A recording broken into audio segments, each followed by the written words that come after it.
Hello, everybody. Welcome back to LOKUMU podcast.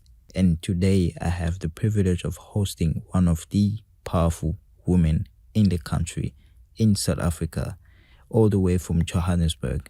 Of course, we're having a remote episode. Distance is an illusion. So today I have with me Dr. Motheo Motisi. She traveled a lot and she has so much experience. And of course, her experience led her to write a book called Odyssey of a Healer. Dr. Motheo Motisi has a lot of experience and a lot of knowledge in healing and ancient practices. So without further ado, I'll let her in so that she can share what she has for us today. Dr. Motheo, the floor is yours.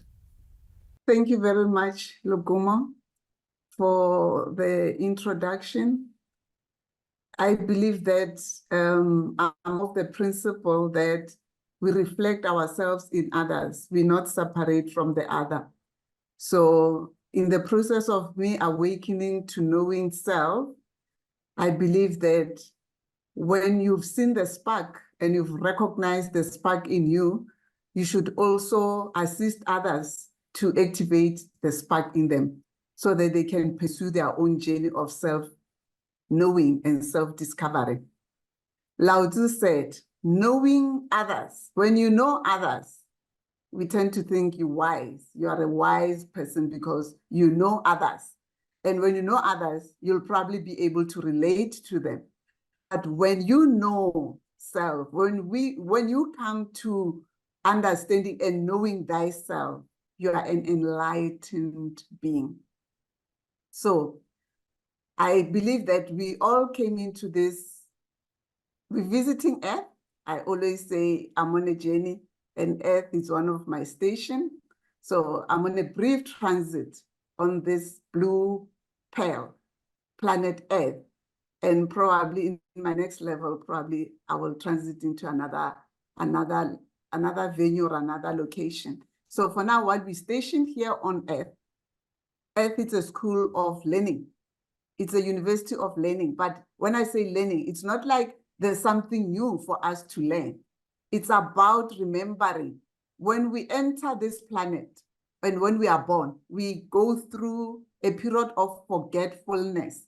Medical terminology, they'll say you suffer what we call amnesia, forgetting. So when you forget, you think you need to learn. You need to go through the process of learning. So maybe we should reverse the terminology and say, as we have entered, having chosen to be born on this planet Earth and being around during this great period of awakening that we call the age of Aquarian age, which was preceded by the Piscean age, which lasted for 2,100 and something. So this era, it's the era of awakening. And it's such a blessing to be here. And as humanity, collectively, we go through the great awakening on our journey of remembering our true self, our authentic self. Thank you for the opportunity granted, my host, to actually partake with me on this journey. On behalf of the audience who are also listening, I want to say thank you. So without taking much time, I will love to share screen with you and expand more on the book. All right.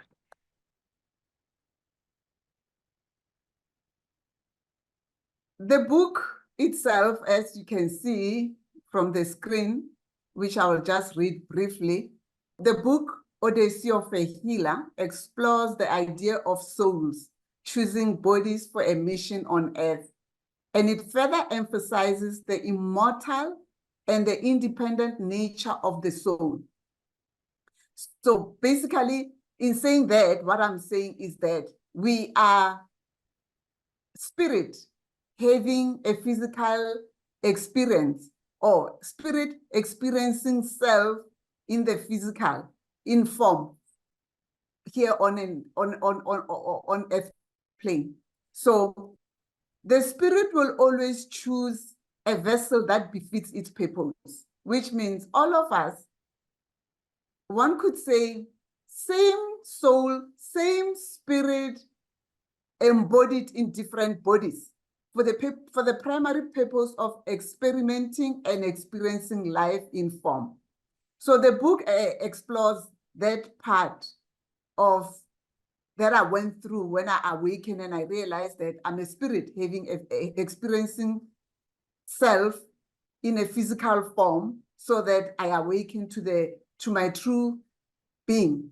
So it encourages us to look beyond the perishable senses for a multidimensional understanding, and it highlights the cyclical nature of life and the importance of shedding old aspects for rebirth. In saying that, basically what I'm saying is that life itself, it's not linear. The concept of time as linear, where we are in the beginning of the year, and then we'll say it's January from 1 until 12 months, then it's end of the year. In true sense of the word, life, it's the journey of life, it's not linear. It's a cycle, just like nature. Nature has got its seasons. It will be, you'll experience spring, which is a time of rebirth. Then you'll go to summer, time of harvesting. Then you'll go to autumn, time of where the trees now start shedding off their leaves. And then we go to winter, which is a period of hibernation. Life is also like that. You go through those cycles. Another way of understanding the journey of life. Just like the night follows the day, and you'll never see where the day ends and where the night ends. Life is also like that. It's not linear. If life was linear, you will say the day ends here and night starts here. Same with the seasons. You'll say winter ends here and then spring starts here. Life is a cycle. It's a cycle. It's not linear. The concept of time in a linear, it was done just to make it easier for us to count from 1 month to the next month and then enter into the next year and then label whichever year that follows and say, now we're starting another new year. But also we need to understand that time is the creation of man. When I say time is the creation of man, time is an illusion. Time doesn't exist. The Gregorian calendar, it's rooted on 12 months. And it was something that came later in the era of our development. The other aspect of looking time is considering the lunar calendar, which is made up of 13 months. So if we were to ask, how will we actually say which time is recognized beyond the other time? You realize that you could be using the lunar calendar or you could be using the solar calendar. So of late, in this world, we're using the solar calendar, but the solar calendar is 12 months and the lunar calendar is 13 months. So the concept of time, it's an illusion, and we need to break off from that illusion. So the book, Odyssey of a Healer, reflects on my own personal exploration, my own journey of self-discovery, and also furthermore, the awakening and the realization that we all come and enter this physical plane for a divine purpose, for a divine mission, and we have a sacred contract with the spirit that chooses the vessel that befits its purpose to execute the given mandate. And when we have executed the given mandate, we'll shed off this physical body and the spirit will carry on in its own spiral ascension. So basically, that's the theme that is actually contained in the book. And the book is presented in a manner that it's a journey of a healer. It incorporates my own experience with Mother Nature and the insights that I actually gain from other healers who have also undergone their own exploration journey of coming to know themselves so that they awaken to their authentic self. So I wouldn't want to be speaking on and on. So I don't know if you want to be saying anything contributing to what I've just said. I think everything is quite good. You're taking it so well, and I don't want to interrupt. So you feel free to go on, because I really want, the audience to get what it's in this book, because there's just so much, and I think we can't even cover everything in one episode. So feel free to go on and explore everything. If there is anything I'll add, definitely I'll add. But for now, I think everything is going well. I'm also listening, actually. Yeah. Yes, when you're listening, you actually, I feel touched, because there's a saying that when the creator, the great spirit, I call the creator the great spirit, created us, so it befitting for us to have one mouth and two ears. And the message is, speak less and listen more. So I wish I was on your side, being the one who's listening than the one who's actually having to speak. Okay. So Yeah. my journey incorporated an initiation. And when I say an initiation, most people will think you are initiated by a secret society, or you are initiated by a guru who's in a human being, or you are initiated by whatever titles that people attach. I went through my own initiation, and Mother Nature was the one who was initiating me, because I arrived at a cul-de-sac where I realized that when I thought I knew, when I thought having acquired all the qualifications, having explored different religions, having done so many things that I was trying to do so that I awaken to myself and to know myself, I still experience that void in me. So I humbled myself, and I, kneel at the foot of the great mother, Mother Nature, as a child, and suckled at her breast with, when you surrender and you're thirsty and you realize that you need nourishment and you're not getting it from all the other sources. And nature, since we are of nature, nature can give you that. So my initiation was through nature, and I'll expand more on that. But I want to also highlight this point. A seed, we all emerge or born out of a seed. Why am I saying that? For a human being to come into this physical plane, a seed from a male, which is a sperm seed, and from a female, which is an ovum, they have to come together, and fertilization must take place, and then the offspring, the child, can actually germinate in that womb and finally be born into this world. That's about a human being. A tree, when you eat an apple, towards the end, when you're eating, you realize that it also contains seeds. When you drop it on the ground and the ground is fertile enough, the seed will germinate and the plant will grow from it, and a tree, another apple tree will come out of that seed. So everything that is alive contains a seed of itself. So nothing is ever brought into the physical plane unless a seed is cultivated. Going back to the earlier passage that I've just shared with you, if a seed is not put on its appropriate matrix, it won't germinate. If an apple seed, after you finish eating, you throw it in the rubbish bin, there's no way that seed is going to germinate, because you've put it in the rubbish bin. It's not being put in the soil, which is the appropriate matrix for germination. Human beings, animal kingdom.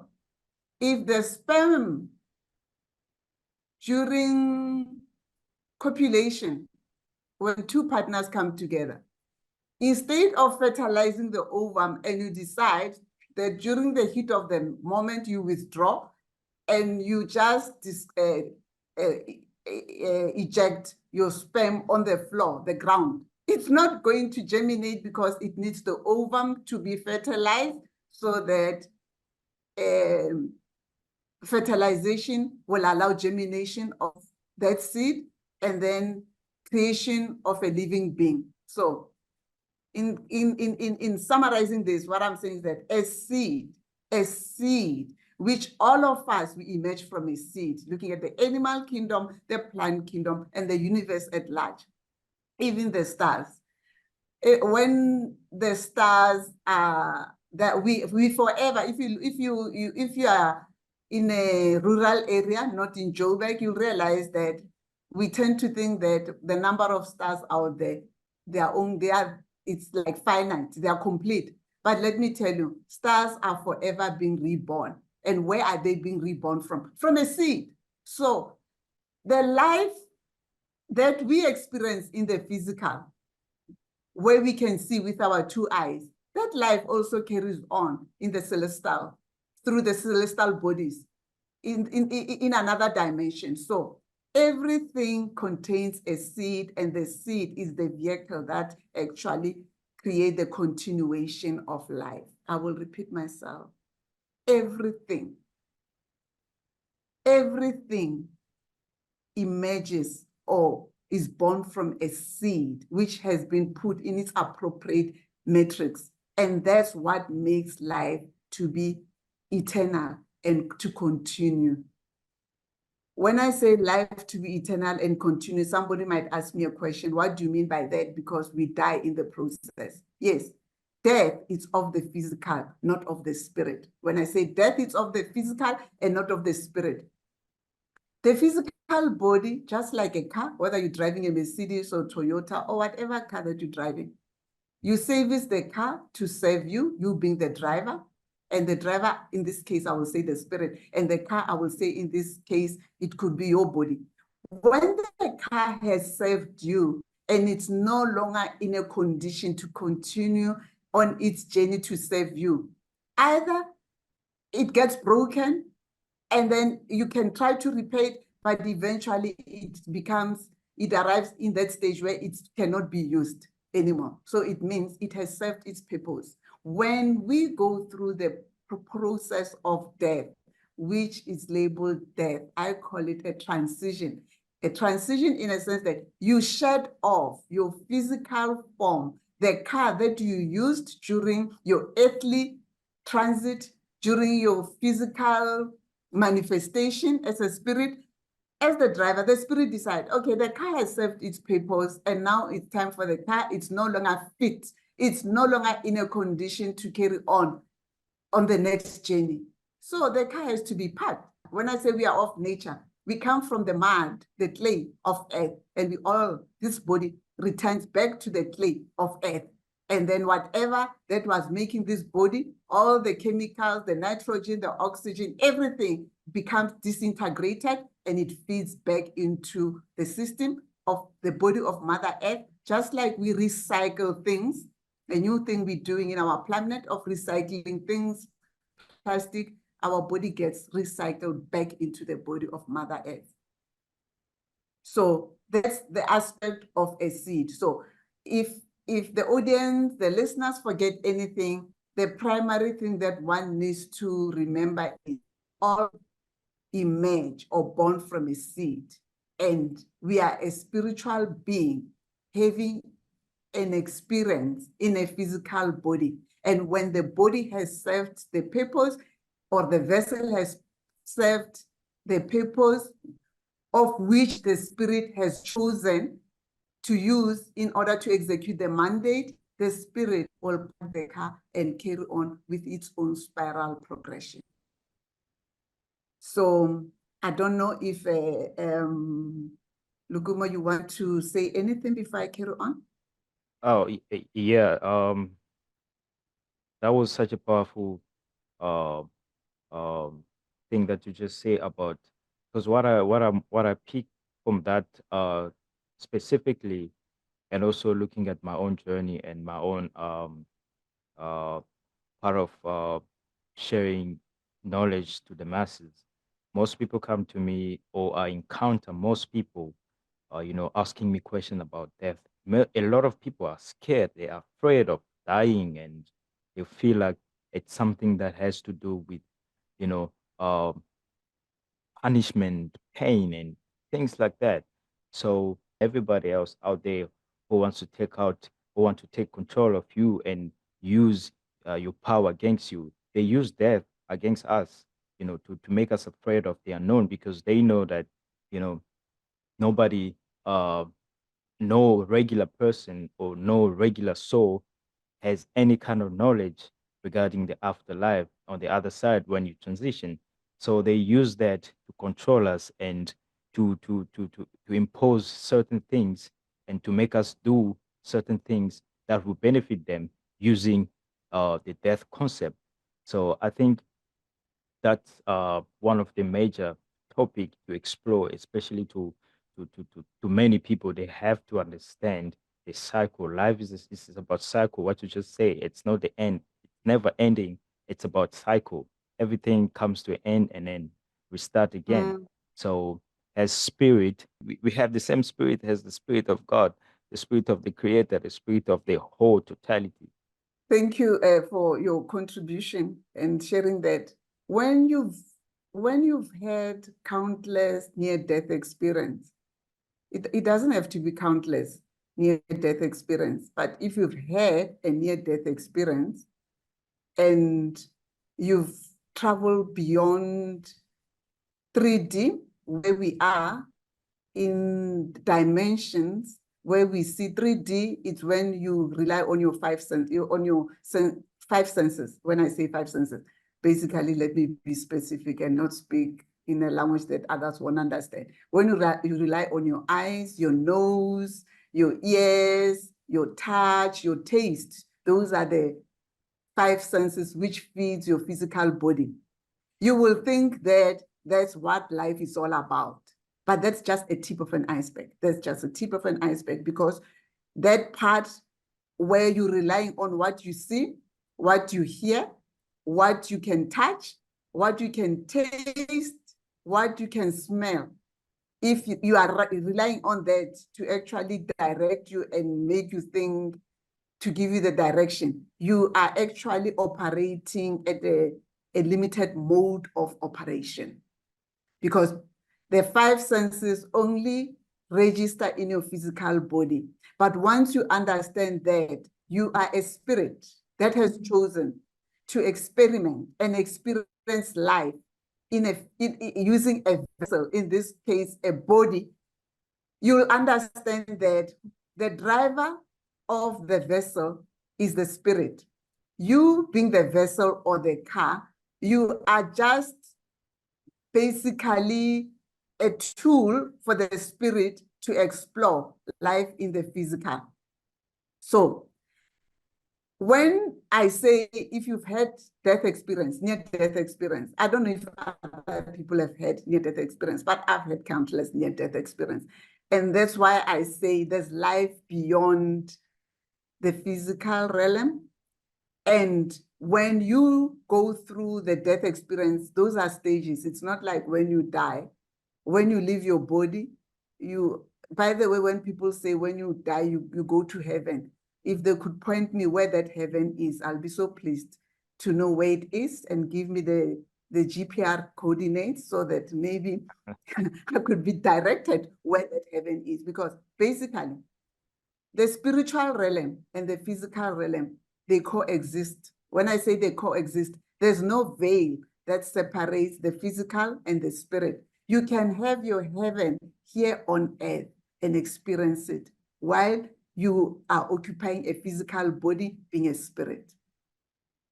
So if you've had near-death experience, you realize that the near-death experience, you actually literally have had those. You actually literally see yourself leaving your body and you hovering above your body, and you can see your body it's like a bed. You have an aerial view. It's like you watching, not it's like you actually watching your body from above, and you see everything about your body, but you are not inside that body and you can see everything. And during that near-death experience, you can decide to return to the body if you still think you need to, you still want to work with that body, or you haven't fulfilled your purpose and your mission, or if you have fulfilled your purpose and your mission and you think this is it in this body, you can carry on with your journey and you don't return to this body. And when you don't return to that body, that's when we call it death, which means you've actually decided that the body is no longer saving you and you'll rather carry on with your own journey. So I've experienced countless of those. And then that's why today I could say without a shadow of doubt that death does not need to create fear and anxiety on us, because death is elevation into the next level of your journey. Yes, that's very true. I had explored other avenues of coming to know myself. I had gone through religion, initially Christianity, and then I went further to explore other religions because I could not understand why so many religions when there's only one spirit that has created all of us. And why do we personalize God? Why are we making God a personal item? So I could not understand, maybe because I just felt that we all exist in state of oneness. I see self. When I say self, I see self reflected in the other. When I say the other, the one who stands in front of me could be labeled the other. But the other in reality is the mirror reflection of myself. So when you look at the book, I will just go to the book itself. When you look at the book, the image of the book itself of a female, you will see the other part is lighter, and the reverse part thereof, they are upside down. So the other one is lighter, and the one on top is darker. I came to the realization that each one of us, there's the light aspect, which we could say the good aspect of ourselves, and then the shadow aspect. The shadow is that which is dark, which we always want to run away from. And having gone into this journey, and it's still an ongoing journey of self-discovery, I haven't arrived. If I had arrived, I wouldn't be speaking now, and I wouldn't be here. I would have actually shed off this skin, and I would have carried on with my journey as a spirit. But because I'm still here, it means there's still more of shedding of the skin, of coming to know self, of discovering the higher purpose and knowing self. So when you look at this beautiful painting that was done by an artist, Dineo Bopape, which I'm grateful to. The lady on the other one, you can see the face, it's the light. We all want the world to see our good side, the light aspect of ourselves. And then the reverse thereof, the shadow, we want to hide from the shadow. But when you go through a journey of knowing self, you don't have to hide from the shadow aspect. Your weaknesses, that which you don't want to look at, it's actually that which you need to look at so that you grow, embrace it, and it turns out to be your strong points. It's that, because let's take a human being, this artwork of a female, the light aspect and the dark aspect. When you look at the light and the dark aspect, you could project the light aspect and behave in a manner where you make everybody comfortable because you want to be loved and accepted, and then you hide from the shadow. Everything which you think it's not going to be loved and accepted, and it makes others look down on you or belittle you, you will hide from. But the truth of the matter is, as we awaken, as you awaken, as we come to knowing our true self, you need to embrace the dark and the light. Just like when you look at the sun and the moon.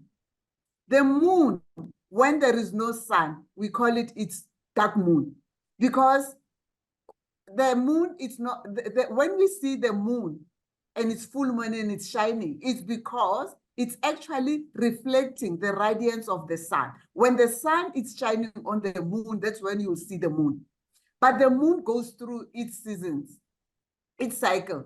And then you'll see sometimes it's just like a nail, which means only tiny aspect of the sun is shining. So you see only that part of the moon, which is illumined by the sun.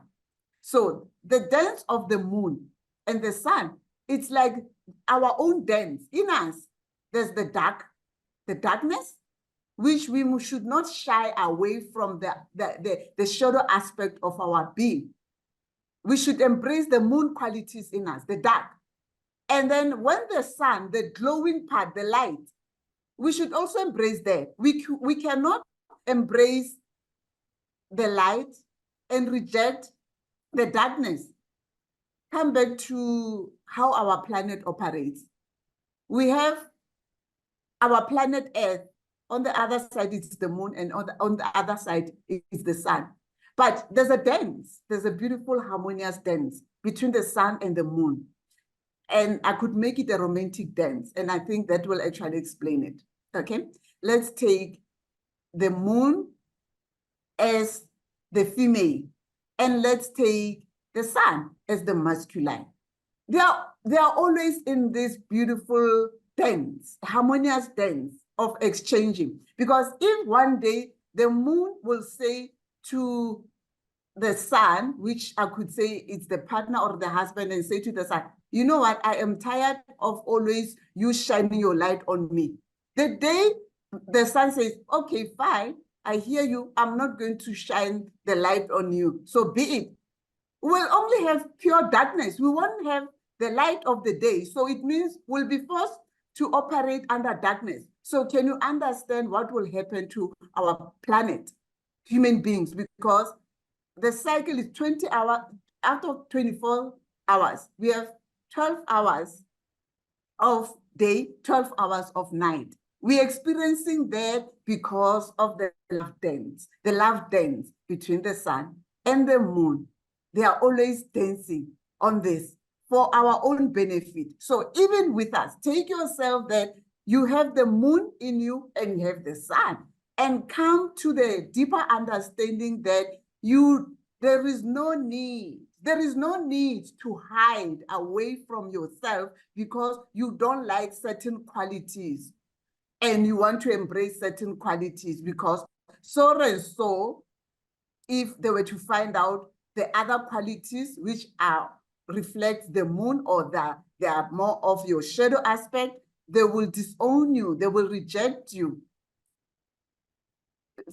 Coming to knowing self, meaning before others can claim they know you and they think they are wise and they know you, you have to go within and come to a deeper understanding of knowing thyself by embracing the moon, the dark aspect of your being, and the sun, the light aspect of your being, and coming to your own dance. Life is about dance. Life is about dancing. Dance to your own tune. Don't dance to somebody's beat. Dance to your own beat, your tune, where the moon and the sun in you, they are in this love dance, this beautiful love dance. And when you establish that within you, and you are content, and you are at peace with yourself, you embrace the shadow, and you embrace the light in you. It doesn't matter what other people say about you, because it's not what they say about you or to you that defines you. You are defined by that dance of harmony between your shadow aspect and your light aspect. So that's the image of this book cover, how I arrived at that image. Wow. It's when I realized that when I realized that I don't have to reject myself. I must be at peace with myself.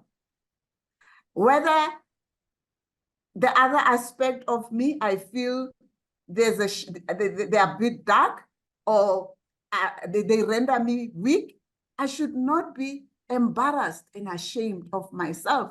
And I should stop seeking for acceptance outside myself.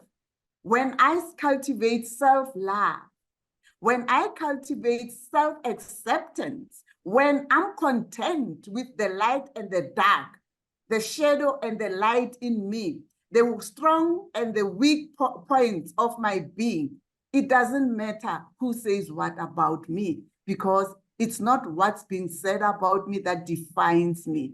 It's what I experience within me, the cosmic dance, the love dance of coming to the understanding that in the image of the Most High, the Creator, I'm created. And in me, just like the sun and the moon, I'm forever in a dance, a love dance, and I must be content.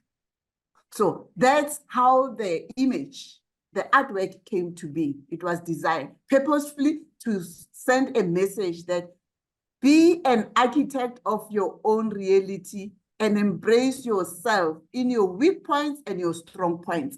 Embrace self, the shadow aspect and the light aspect. Be in the dance, be in the cosmic dance of the sun and the moon as they manifest self in you and through you.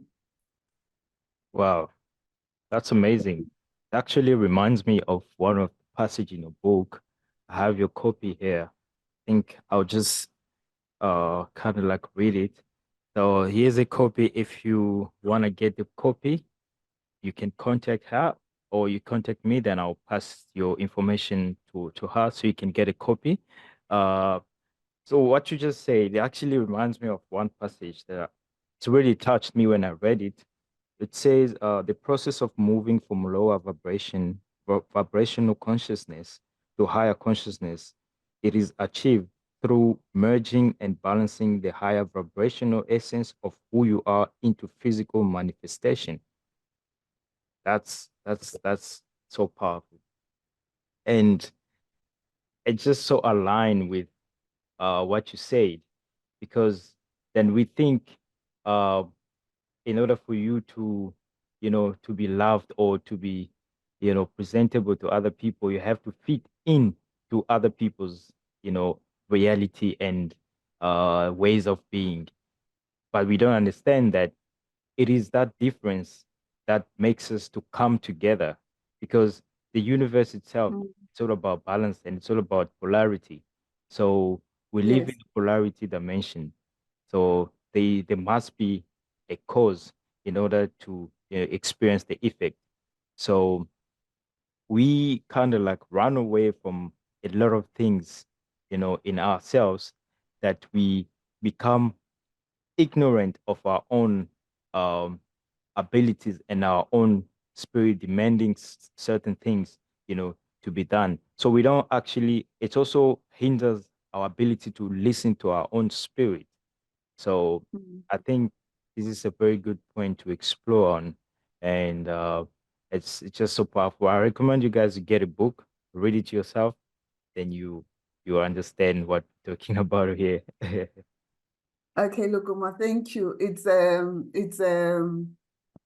I actually should share this, that even though I was assigned in spirit to write the book, I revisit the chapters now and again, and I read them. And always when I'm reading the chapters, I go through an aha moment.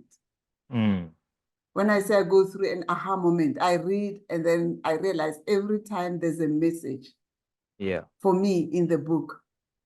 Though I wrote the book came into being, and I used to wake up at early hours of the morning after 12, and I will channel messages and I will write. But how the book came into being, I was on a spiritual pilgrimage close to 10 years, and I was working towards my PhD with the US. And while I was working on my PhD with the US, and I was doing a research on transpersonal experiences, transpersonal meaning beyond your personality. And when you do experience research on spiritual things, the education system cannot quantify spiritual experiences. You see, the system has been designed that it's either 1 + 2 gives you 1 + 1, it gives you 2, and then 2 + 2 gives you 4. So when you come with a transpersonal experience where it cannot be analyzed through the five senses, it's something beyond the five senses.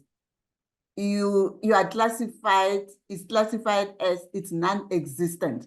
Just because it cannot be felt, seen, and documented according to the scientific model or the education system that has been designed to rely on the physical body in analyzing things, then it cannot be documented. So it was a study, but it was quite challenging. So that's how I ended up writing a book, because I was having problems with getting spiritual experiences to be recognized, because they could not be quantified, and the research methods in place could not actually work with that. So that's how I wrote the book. So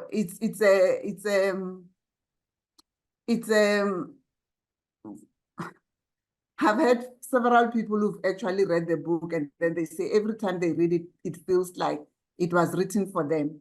And I will say that not as the author, I will say as the reader of the book myself. Every time I read it, I find there's a message, and it takes me on another journey of self-exploration. So you'll find I've got lots of books, but this one, it's always next to my bedside, because now and again, I will revisit the book and I'm like, sure, woman, what were you trying to say here? Whoever the author is, I relate to the book like that. Though I was the vessel chosen to write the book, I still relate to the book as an outsider. When I read it, I always relate to it as, what's the message? What is it that I'm supposed to uncover from the pages? So every time when I read it, there's a new message for me. And then I realized it's a skeleton. I could write 10 more pages from 10 more books from this book. Yeah. Wow, that's amazing. That's really powerful. I mean, also, just expanding on what you said about what we perceive in our five senses, and we don't uh understand it. It's really amazing how reality works. And I think I remember a passage from a book that I was reading again.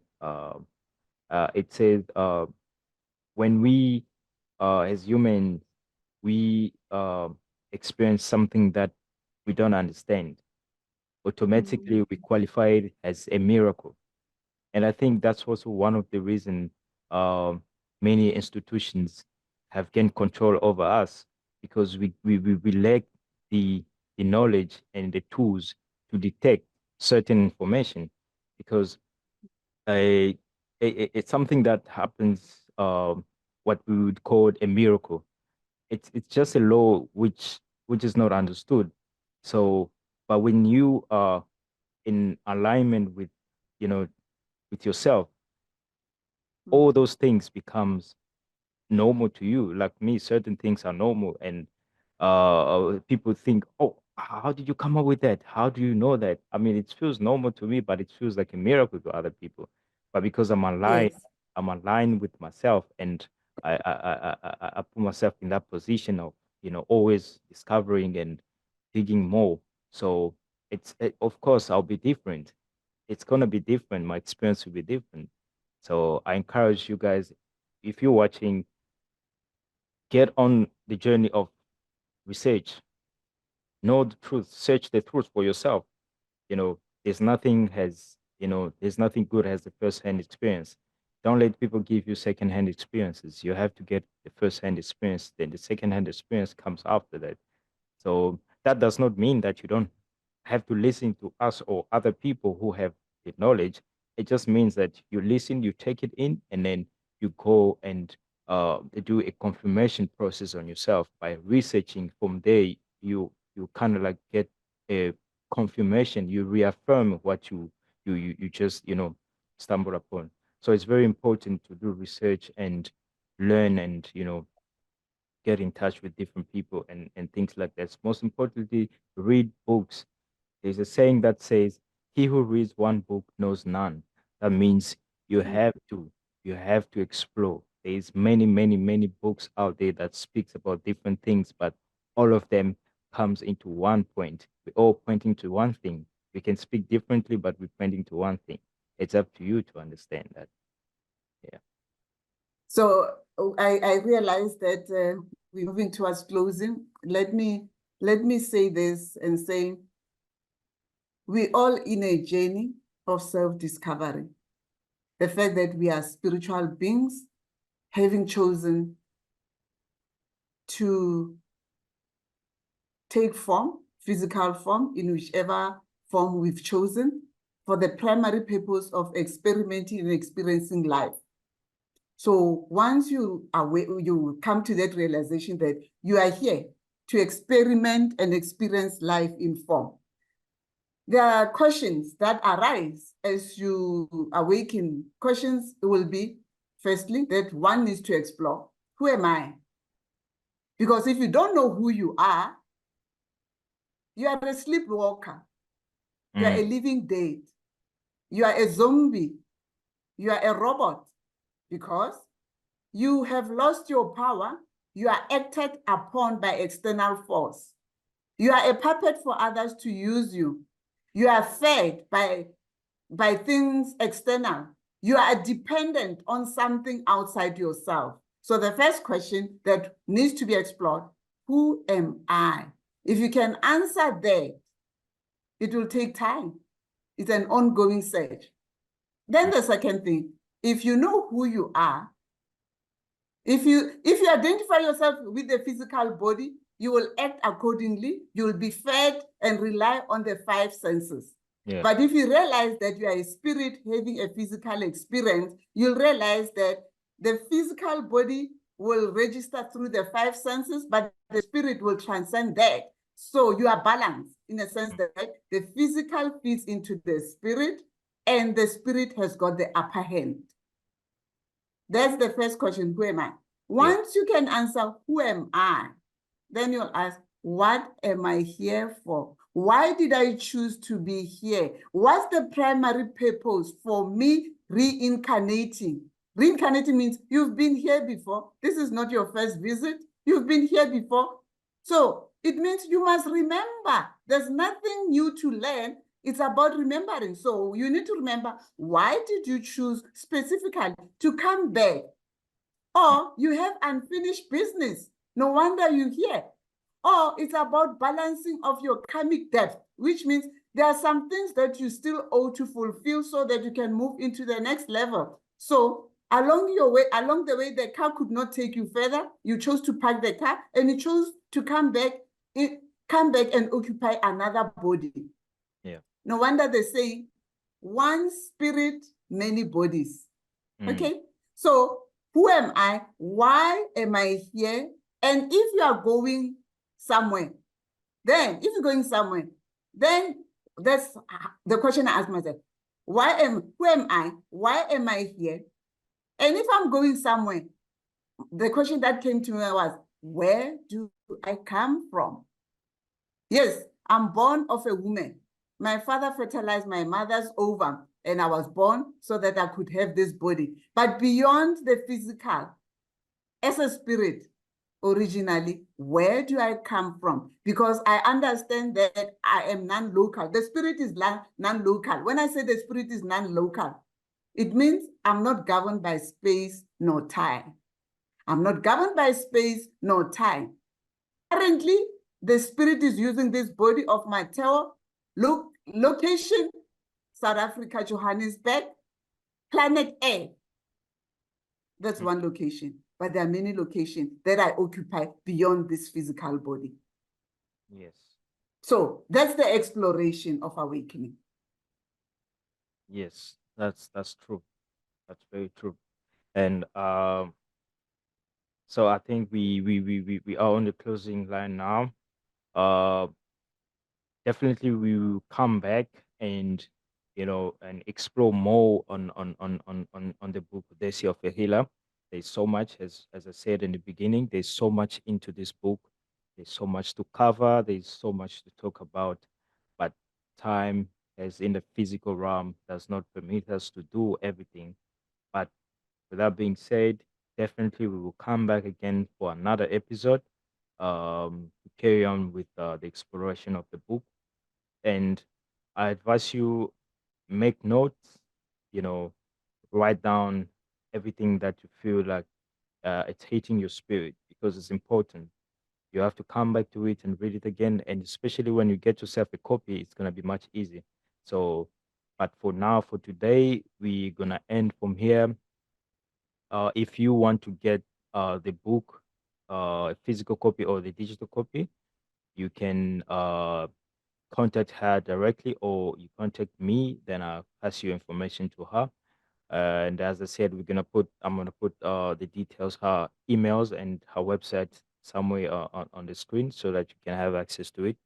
And yes, this was amazing, Dr. Mateo. I appreciate your time and the knowledge that you shared.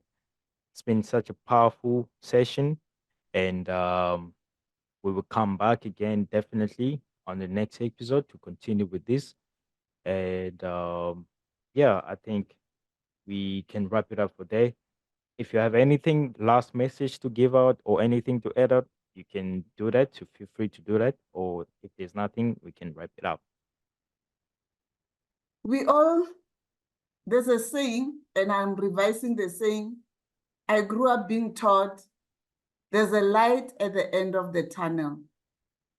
I've awakened to the realization that there is no light at the end of the tunnel. Stop chasing the light at the end of the tunnel. For that which you are chasing or seeking, it's in you. You are the light. Just be allowing and allow its manifestation in you and through you, because you are the light. It's not at the end of the tunnel. You are a beacon of light planted on earth. Be allowing and illuminate planet Earth for the benefit of all. Wow, thank you. Thank you so much. That is a powerful closing. And yes, as you can see on the screen, the book is available on Amazon. So you can get a digital copy if you want to. You can also order a physical copy. I'm emphasizing on this because I'm encouraging you to get the book, because I have a copy. I've read it. Here's a copy myself. I'm reading it and it's amazing. Fire. So yes, I think for today we end it from here. Thank you so much again, Dr. Mateo. Appreciate you again, and I'll see you next time on the next episode. Thank you, LOKUMU. I appreciate you for the opportunity to be able to share this insight with others. Thank you very much. Awesome. Thank you. See you on the next one.